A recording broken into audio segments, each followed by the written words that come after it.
आप देख रहे हैं न्यूज़ 9 भारत, रखिए आपको सबसे आगे।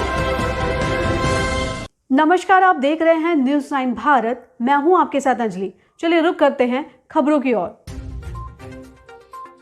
मुख्यमंत्री पुष्कर सिंह धामी की अध्यक्षता में आयोजित राज्य कैबिनेट की बैठक में 15 फैसले लिए गए हैं। फैसले पर नजर डालें तो उधम सिंह नगर जनपद में तहसील जसपुर से हटाकर 19 राजस्व ग्रामों को काशीपुर तहसील के अंतर्गत सम्मिलित किया गया। परिवहन विभाग के अंतर्गत नई परिवहन कर सेवा नियमावली बनाया गया। केदारनाथ में निर्माण कार्य के अंतर्गत जगह की कमी को देखते हुए एक मंजिल भवन को 2 मंजिल तक बनाने की अनुमति दी गई। इसके लिए वही ठेकेदार अधिकृत होगा जिसने पहली मंजिल का निर्माण किया है। बद्रीनाथ केदारनाथ में निर्माण कार्य के लिए INI कंसल्टेंसी एजेंसी को अधिक मैन पावर कार्य में लाने की स्वीकृति दी गई। उद्यान विभाग के अंतर्गत 526 करोड़ लागत के जायका परियोजना के लिए 70 पदों की स्वीकृति दी गई।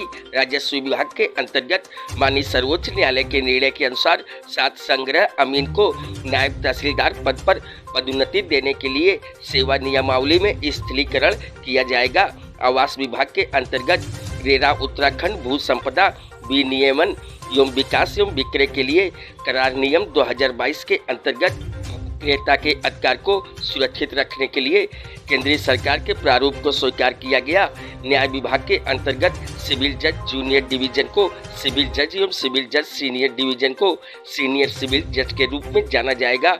सितारगंज चीनी मिल को PPP मोड में चलाने के लिए मांगी गई एक्सप्रेशन ऑफ इंटरेस्ट में सुझाव को देखते हुए कुल निवेश का सुरक्षा धनराशि 5% से घटाकर 2% व धरोहर धनराशि को 1% से घटाकर 0.25% किया जाएगा।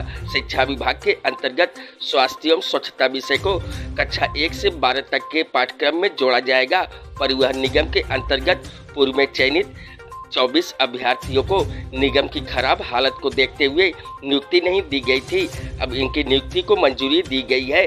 परिवहन विभाग के अंतर्गत रेलवे मैनुअल के अनुसार रेलवे ट्रैक के आसपास विभिन्न विभागों द्वारा किए जाने वाले निर्माण कार्यों के लिए अब रेलवे विभाग से सहमति लेनी होगी ताकि ट्रैक को किसी प्रकार की क्षति न पहुंचे। इसके लिए रेलवे मैनुअल को एडॉप्ट किया गया है। उच्च शिक्षा विभाग के अंतर्गत छात्र निधि नियमावली के अंतर्गत जो छात्र 1 वर्ष तक अपने कासन मनी को नहीं लेते हैं उस धनराशि को कॉलेज के विकास पर खर्च करने की अनुमति दी गई है। चिकित्सा विभाग के अंतर्गत कोविड के अंतर्गत भर्ती किए 1662 अस्थायी कार्मिकों की सेवा अवधि समाप्त होने पर इनकी नियुक्ति की तिथि के शर्तों के अनुसार 6 माह का सेवा विस्तार दिया जाएगा। उत्तराखंड की आय को 5 वर्ष में दोगुना करने के लिए विभिन्न विभागों से रिपोर्ट लिया जाएगा एवं उत्तराखंड की आय को दोगुना करने के लिए अंतर्राष्ट्रीय स्तर का कंसल्टेंसी एजेंसी नियुक्ति की जाएगी। न्यूज़ 9 भारत के लिए वीरेंद्र रावत की रिपोर्ट।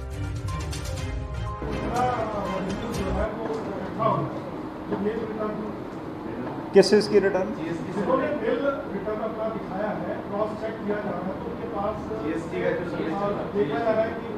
जी इस समय आंकड़े आपको उपलब्ध करा दिए जाएंगे, मेरे पास नहीं है, लेकिन ये केवल उत्तराखंड में नहीं, ये भारत सरकार से सारे प्रदेशों को ही निर्देश मिले हैं। भारत सरकार अपने स्तर से भी अभियान चलाया हुआ है क्योंकि ये सूचना इकट्ठी हुई है कि काफ़ी लोग जिनको GST देना चाहिए वो नहीं दे रहे हैं। तो ये देशव्यापी एक अभियान है ताकि आय बढ़ेगी तो सरकारी कामों में जो गरीबों के लिए भी कार्यक्रम है या बाकी सारे कार्यक्रम हैं उसमें ही धन खर्च होता है, तो वो स्कीमों को चलाने के लिए भी धन चाहिए।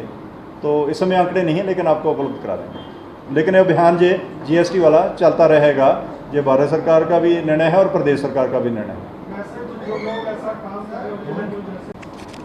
अगला मत उच्च शिक्षा विभाग का है, चलिए इसे बता देंगे। राशन बनी उच्च शिक्षा विभाग में एक छात्र निधि के बारे में नियमावली बनी थी कि 2020 में। अब उसमें कौशन मनी जो बच्चों से लेते हैं वो कौशन मनी का एक मद छूट गया था। तो कौशन मनी सामान्यतः बच्चे जब पास आउट होते तो 1 साल में उनको वापस ले लेना होता है, लेकिन वो बच्चे कई बार ले नहीं जाते हैं। तो ये हुआ है निर्णय कि 1 साल के बाद यदि वो नहीं ले पाते हैं तो उसके कॉलेज के विकास में ही उसको खर्च किया जाएगा। और कुछ पावर इसमें हमारे जो प्रिंसिपल्स उनको दे दी गई है और कुछ पावर कुछ सीमा से अधिक पावर जो है वो निदेशक स्तर को दी गई है। ताकि वो 1 साल के बाद जो पैसा पड़ा हुआ है उसका इस्तेमाल हमारे कॉलेज के विकास के लिए हो सके। कितना पावर दे सके, मतलब कितने अलग से?